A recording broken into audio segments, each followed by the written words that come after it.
예, 여러분 반갑습니다. 오늘은 이제 2학기의 네 번째 강의죠.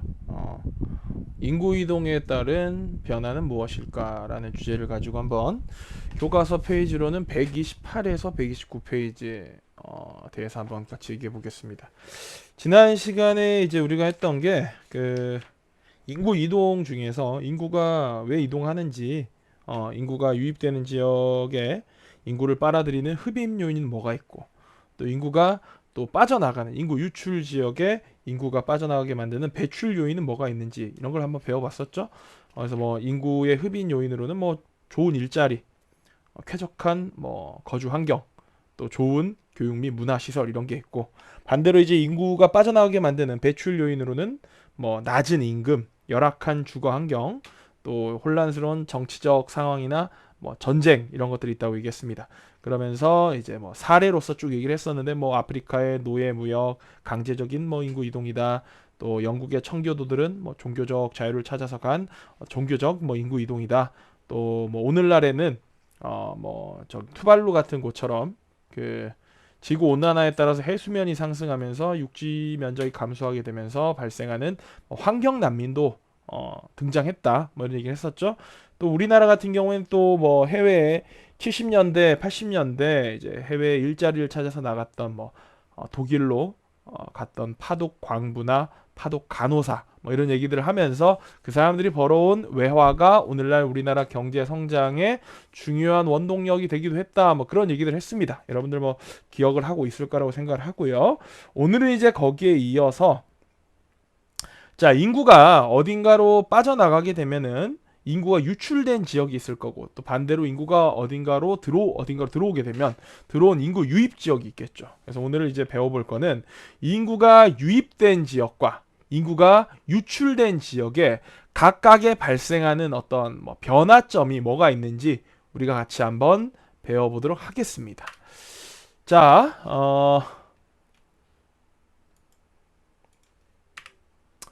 인구 이동과 지역 변화. 자, 여러분들 그 인구가 이렇게 유입되는 지역이 있고, 또 반대로 인구가 유출된 지역이 있죠. 자, 이런 지역들은 뭔가 변화가 나타나게 될 겁니다. 그 변화가 뭔지 한번 알아봅시다. 자, 먼저 인구 유입 지역의 변화부터 볼게요.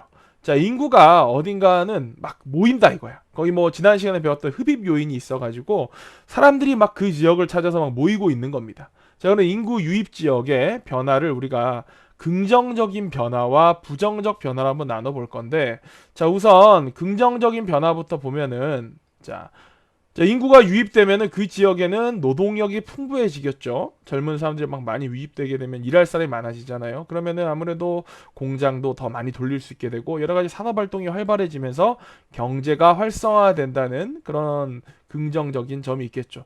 또 이 나라 저 나라 다양한 종교, 다양한 풍습을 가진 사람들이 다양한 문화를 가지고 모이게 되면서 문화적 다양성이 증가하게 되는 그런 또 긍정적인 변화가 있을 겁니다. 반면에 이제 부정적인 변화로는 뭐가 있냐? 아무래도 다른 지역에서 이제 사람들이 모이게 되면은 이렇게 다른 지역에서 온 사람들을 우리가 이주민이라 부르고, 그리고 원래부터 그 지역에 살던 사람들을 현지인이라 그러는데, 아무래도 이 이주민과 현지인 간의 어떤 문화적 차이가 발생하지 않겠어요? 예를 들어서 이슬람교를 믿는 그러니까 이제 사람들이 우리나라에 들어와서 이제 살게 됐을 때 그 사람들의 이제 모습을 보면 우리가 이해를 못하는 부분들이 있을 거 아니에요. 지금 당장은 예를 들어서 이슬람 교도든 하루에 5번 메카 방향을 향해서 절을 해야 되는데, 그들이 이제 정해진 시간마다 갑자기 일을 하다가 일을 멈추고 메카를 향해서 절을 한다. 그럼 우리는 그런 어떤 종교적 풍습이 없었는데 그걸 보면 좀 당황스럽지 않겠습니까? 아, 지금 일해야 되는데 좀 뭐 하는 짓이야? 뭐 이런 식으로 이제 어떤 그런 갈등이 발생할 수도 있겠죠. 자, 그래서 긍정적인 변화와 부정적인 변화가 있다. 인구 유입 지역에. 자, 인구 유입 지역의 어떤 사례를 한번 봅시다. 자, 북서부 유럽 지역의 갈등 사례. 아무래도 인구가 유입된 지역들은 좀 경제적으로 부유한 지역들이 많아요. 경제적으로 부유하다 보니까 같은 일을 해도 돈을 많이 주겠죠. 그러니까 이제 주로 이제 이런 북서부 유럽 지역에는 유럽과 가까이 붙어 있는 경제적으로 조금 낙후된 지역인 북부 아프리카나 서남아시아 등에서 많은 이제 이주민들이 몰려오게 됩니다. 근데 북부 아프리카나 서남아시아에는 많은 사람들이 이슬람교를 믿고 있거든요. 이슬람교를 믿고 있는데 기존의 북서부 유럽 지역은 기독교를 믿고 있죠. 그러면 이제 이주민들의 이슬람교와 원래 현지인들의 기독교가 서로 부딪히게 되면서 종교적 갈등이 발생할 수 있습니다. 자, 또 미국 같은 경우에 바로 아래에 있는 국경을 맞대고 있는 멕시코나 멕시코보다 더 이제 아래쪽에 있는 여러 그 라틴 아메리카 지역에서 많은 사람들이 미국으로 일자리를 찾아서 모이죠. 그렇죠? 그래서 이제 뭐 전체 미국 인구가 3억이 좀 넘는데 대략적으로 라틴 아메리카 지역에서 이주 온 사람들이 불법적으로 들어온 사람과 합법적으로 들어온 사람 합쳐서 한 5천만 명 정도 된다고 해요. 이들 간에 이제 어떤 갈등이 생기는 겁니다. 당연히 이제 원래 미국 사회에 살고 있던 사람들은 좀 잘 살 거고 이제 막 이주 온 이런 라틴 아메리카 출신들은 좀 못 살겠죠. 이들의 어떤 경제적 격차, 또 언어적 차이가 있습니다. 라틴 아메리카에서 온 사람들은 스페인어를 써요. 옛날에 그 지역이 다 스페인 식민지였기 때문에. 근데 이제 미국은 영어를 쓰죠. 그렇죠? 이런 언어적 차이에 따른 어떤 갈등, 이런 이제 문제들이 발생하게 되는 거고요. 또 미국 사회처럼 이미 많은 이주자들을 일찍부터 받아들여서 이미 다문화 국가로 성장한 경우에도 여전히 인종차별 문제가 발생하죠. 예를 들어서 지금 쭉 설명했던 걸 한번 보면은 지금 보면은 2050년경이 되면 유럽 각국의 무슬림 인구 비율 추정치가 있는데 앞으로 이제 이런 식으로 계속해서 유럽의 북부 아프리카나 서남아시아 지역에서 노동자들이 일자리를 찾아서 모이게 되면 2050년이경 됐을 때 어떠냐? 프랑스는 인구의 18%가 이슬람을 믿는 무슬림이 된다는 겁니다. 우리나라 지금 무슬림 비율이 얼마 될까요? 지금 무슬림 비율은 우리나라 1%도 안 되거든요. 근데 이제 프랑스 같은 경우에는 2050년이 되면은 지금과 같은 추세로 무슬림이 늘어나면 프랑스 전체 인구의 18%가 무슬림이 된다는 거죠. 독일은 19.7%나 됩니다. 스웨덴은 무려 30%예요. 여러분들. 북유럽의 이제 스웨덴 하면 여러분들 뭐 생각납니까? 스웨덴 하면 뭐 저는 뭐 스웨덴 볼보라고 하는 자동차 원래 스웨덴 거였죠. 그렇죠? 또 뭐 그거 이케아는 스웨덴 아닌가? 이케아가 핀란드인가? 스웨덴인가? 헷갈리네. 가구 회사. 이런 북유럽의 스웨덴은 인구의 거의 3분의 1이 무슬림이 될 수 있다는 겁니다. 그 정도로 지금 이제 이런 유럽 각국들은 이 북부 아프리카 지역이나 서남아시아 지역의 많은 이슬람 신도들이 일자리를 찾아서 유럽 지역으로 모이게 되면서 급속하게 다문화 사회로 이제 바뀌어가고 있는 거죠, 그렇죠? 미국 같은 경우에 이제 이 히스패닉 출신, 히스패닉이 뭐냐면 이제 라틴 아메리카에서 건너온 사람들을 다 히스패닉이라 그러는데 전체가 5,500만 명이나 됩니다. 미국 인구가 3억 정도 되는데 5,500만 명이 라틴 아메리카에서 온 사람들이고 2060년경이 되면은 뭐라 그러냐 백인의 인구보다 백인을 제외한 소수 인종의 인구수가 더 많아진다고 그래요.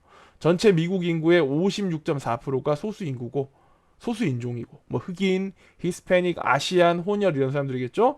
그리고 이제 원래 뭐 미국을 상징하는 백인들은 43.6%로 절반 이하로 떨어지게 되는 거죠.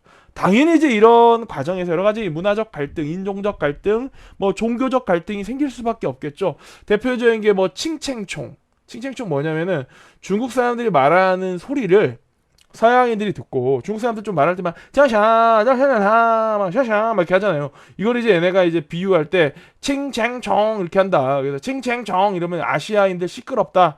막 말 빠르게 한다. 이걸 비하하는 의도로 쓰이는 게 칭챙총 이겁니다. 자, 또 여기 보면 이 사람 보이죠? 이 사람 러시아 배구 대표팀 감독인데 눈 찍기 이게 뭐겠어요? 아시아인들이 이렇게 눈이 이렇게 작다. 이걸 비하하는 이런 의도인 거죠. 이런 이제 인종 차별 문제들이 발생하게 되는데 궁금한 게 우리나라는 과연 자유로울까? 우리나라는 이런 외국인들을 혐오하고 싫어하는 걸 우리가 제노포비아라 그럽니다. 제노라는 거는 외국인, 이방인을 뜻하는 거고 포비아라는 것은 공포를 의미하는 거죠. 외국인들을 두려워하는 거. 아, 쟤네가 와가지고 우리나라 다 먹어 치워버릴 것 같아. 나중에 우리나라 전부 다 흑인으로 뒤덮이면 어떡해? 우리나라 전부 다 동남아에서 온 사람들, 우리나라 전부 다 이슬람 신자들이 다 뒤덮으면 어떡해? 이런 이제 막연한 공포. 그러면서 이제 그들을 혐오하고 그들에게 어떤 폭력을 행사하고 그들을 차별하는 이런 것들을 제노포비아라 그러는데, 우리나라는 여기서 자유로운 국가냐? 우리가 지금 이런 서양인들이 아시안들을 보고 눈찍기 이런 거 하는 걸 보면은 우리가 저 새끼 뭐야? 저 막 인종 차별하네? 막대 먹은 새끼? 이렇게 하잖아요. 근데 우리나라는 과연 우리나라에 들어와 있는 외국인들을 볼 때 우리가 이런 제노포비아, 인종 차별적 혐오 이런 게 우리가 없어요? 나는 그게 자유로운지 잘 모르겠어.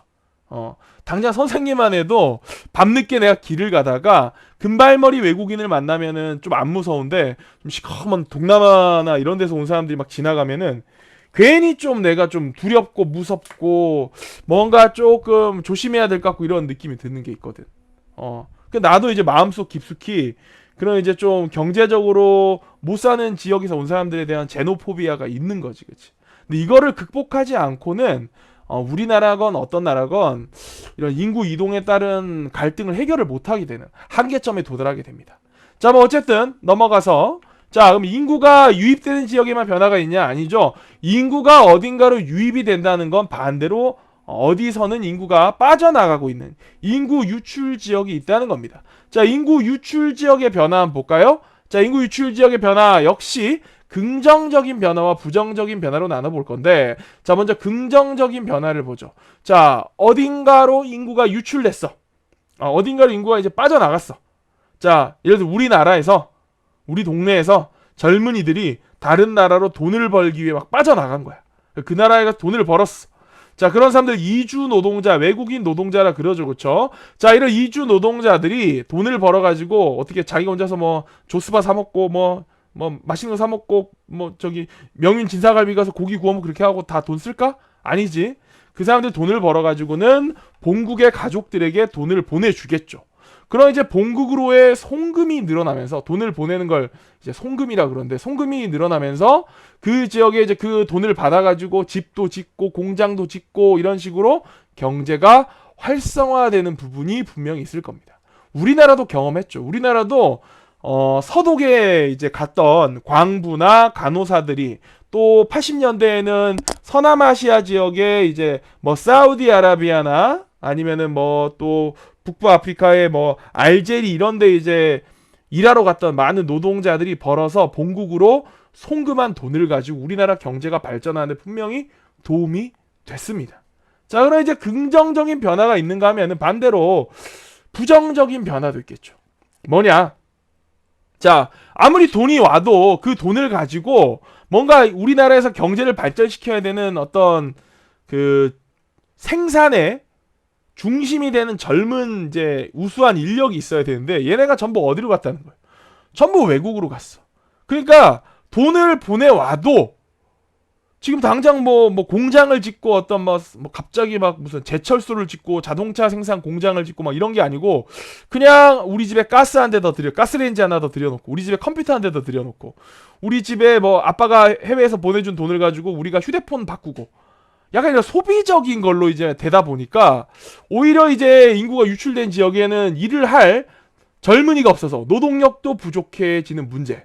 또 그러다 보니까 이제 만성적으로 경제가 성장하는 게 아니고 경제가 되게 둔화되는, 왜냐면은 외국에서 보내준 돈을 가지고 공장도 짓고 도로도 닦고 막 이렇게 해야 되는데, 그게 아니고 그냥 집에 지붕 고치고 집에 핸드폰 바꾸고 집에 와이파이 달고 막 이런 소비적인 거에만 돈을 쓰는 거예요. 그러다 보니까 경제가 발전을 못하고 오히려 경제가 둔화되는 그런 문제가 생겨. 그럼 이제 여기서 의문이 들겠지. 우리나라는 안 그랬잖아요. 우리나라는 오히려 우리나라 해외에서 들여온 돈을 가지고 우리나라가 경제 발전을 하는 데 많은 도움이 됐잖아요. 뭐 그거는 두 가지 이유가 있어요. 첫째는 그때랑 지금이랑 시대가 달라.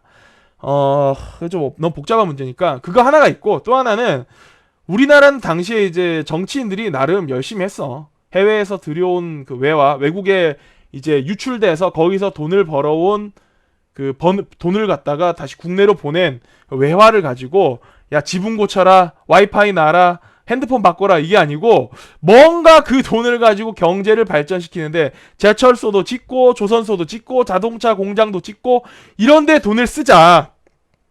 그런 게 분명히 있었거든. 뭐 그런 차이가 있습니다. 자, 어쨌든 사례를 한번 볼까요? 자, 아프리카와 남부아시아 또 라틴 아메리카 일부 국가들 보면은 이런 지역들이 지금 인구가 전부 다 빠져나가고 있어요. 어디로 빠져나가냐?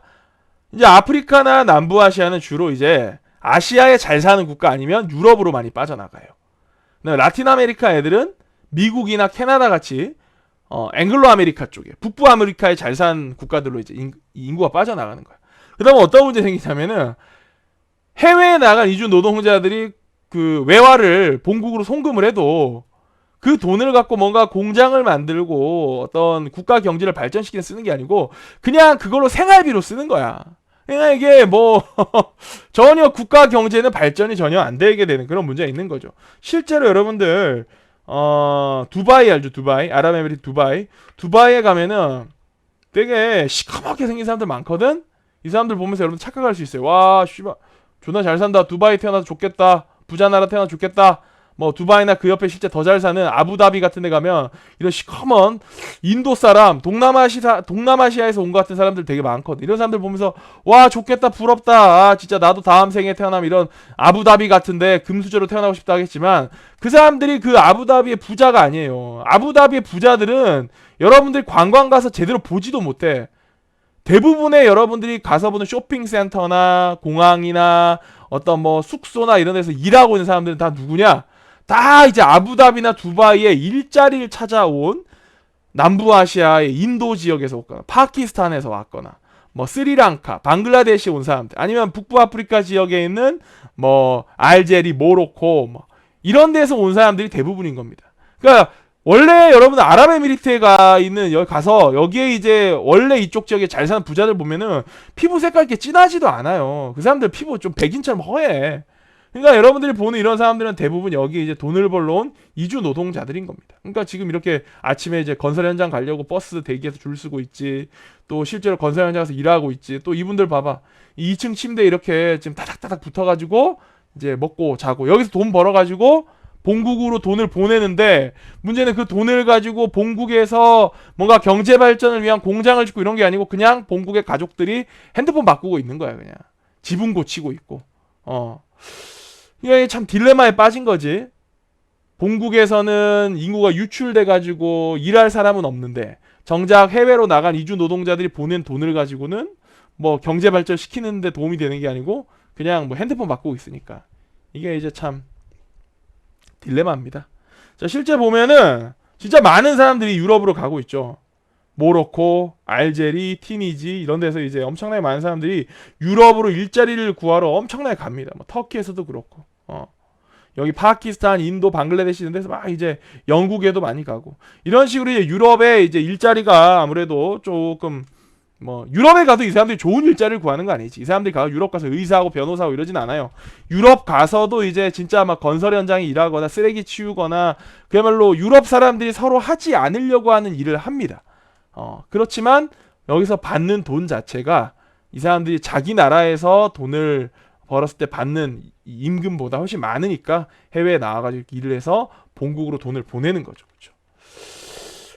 실제로 좀 안타까운 게 아까 얘기했다시피 해외에 가 있는 이주 노동자들이 돈을 벌어가지고 본국에 돈을 보내면 그 돈을 가지고 우리나라 같은 경우에는 70년대, 80년대 그 돈을 가지고 경제 성장을 시켰거든. 근데 지금 이런 인구가 유출되는 국가들은 경제 성장을 못 시키고 있어요. 아까 얘기했다시피 돈을 아빠가 해외에 나가서 돈을 벌어가지고 본국에 보내면 그 돈을 가지고 핸드폰 이제 저기 아이폰 10에서 아이폰 12로 바꾸고 있는 거야. 지붕에 물새 비 새는 거 지붕 고치고 있는 거야. 그러니까 이게 경제 발전이 안 돼. 실제 내 수치를 갖고 한번 보여주면은 지금 인구가 유출된 지역 중에 라틴 아메리카가 대표적이라 했잖아요. 라틴 아메리카 우리나라식으로 따졌으면은 얘네들 지금 해외에서 들어온 돈 가지고 경제가 어마어마하게 발전해야 되는데 전혀 발전이 안 되고 있어. 지금 봐봐. 라틴 아메리카의 전체 경제 성장률이 2018년에 1.2%, 2019년에 0.1%. 이거 거의 성장 못하고 있는 거야.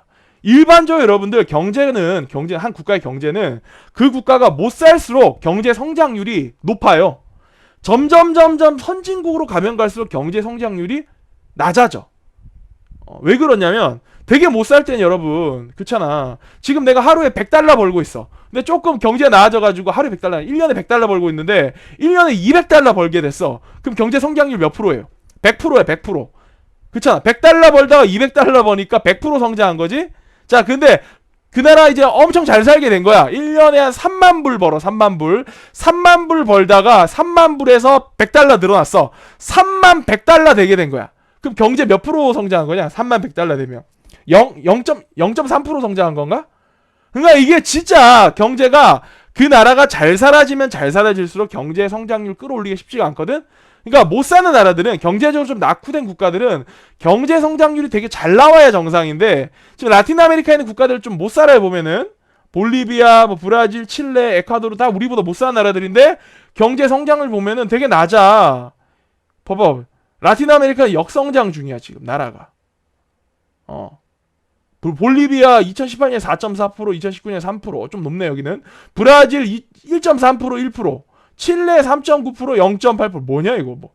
에콰도르 여기 못 사는데 1%에서 마이너스 0.2%. 야 코로나도 터지기 전이야 지금. 근데 이렇다고. 우리나라 볼까? 우리나라가 해외에 나가서 외화 한창 벌어왔을 70년대 경제 성장률 10.5%. 1980년대 8.8%. 그러다가 우리나라가 얘들아 2000년대 들어와도 4.7%, 3.7% 이래. 우리나라 이미 선진국인데도 3%대, 2%대 나온다고. 근데 얘들은 지금 못 산다는데 경제 성장률 이게 뭐냐 이게. 이게 바로 이제 뭐냐. 해외에 이 나라 사람들이 나와가지고 돈을 벌어서 본국에 송금을 해도 그 돈을 가지고 이 나라의 경제가 발전되는데 제대로 쓰이고 있지 못하다는 겁니다. 뭐 그거는 이 나라 국민들의 책임이라고만 보기도 힘들어.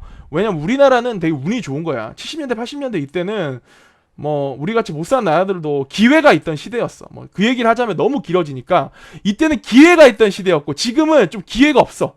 그냥 얘들은 하루하루 살아가는 거에 그냥 만족하고 살아야 돼. 그러니까 우리나라 어떻게 보면 되게 재수가 좋은 케이스인 거지. 자 어쨌든 이런 식으로 이제 우리가 인구 이동에 따른 여러 가지 변화를 오늘 살펴봤습니다. 근데 벌써 시간이 22분이 돼버렸네. 여러분들 오늘 퀴즈 잘 풀었길 바라고 다음 시간에 이제 우리가 뭐 할 거냐면 인구 문제를 배워볼 겁니다. 인구 문제 하면 대표적인 게 뭐다? 여러분들 다 알고 있겠지만 선진국이 겪고 있는 대표적인 인구 문제가 저출산, 고령화지, 그치? 우리나라 뭐 세계에서 저출산으로는 뭐 압도적이지, 그치? 학계 출산율이 이제 0.6대 육박하고 있습니다. 인구가 소멸되어 갈 위기에 처해 있는 국가가 됐는데 자 뭐가 문제인지 이런 것들을 여러분들 이렇게 생각할 수 있잖아. 아니 선생님 인구 좀 줄어들면은 개꿀 아닙니까? 취업도 존나 쉽게 되고 대학도 존나 잘 가고 막 인서울 가려고 지금 반에서 5등 안에 들어야 되는데 뭐 나중에 인서울 가려면 인구 줄어들면은 반에서 꼴등해도 뭐 인서울 대학 가는 거 아닙니까? 뭐 이렇게 생각할 수 있겠지만 근데 멍청한 생각이에요. 그러니까 반에서 꼴등하는 거야. 자 그래서 어쨌든 다음 시간에 그 인구 문제에 대해서 우리 같이 한번 배워볼 거고 오늘 이렇게 우리가 인구 이동에 따른 그 지역에 인구가 유입된 지역과 인구 유출된 지역의 변화를 같이 한번 살펴봤다. 자 여러분 고생했습니다. 다음 시간에 계속해서 봅시다.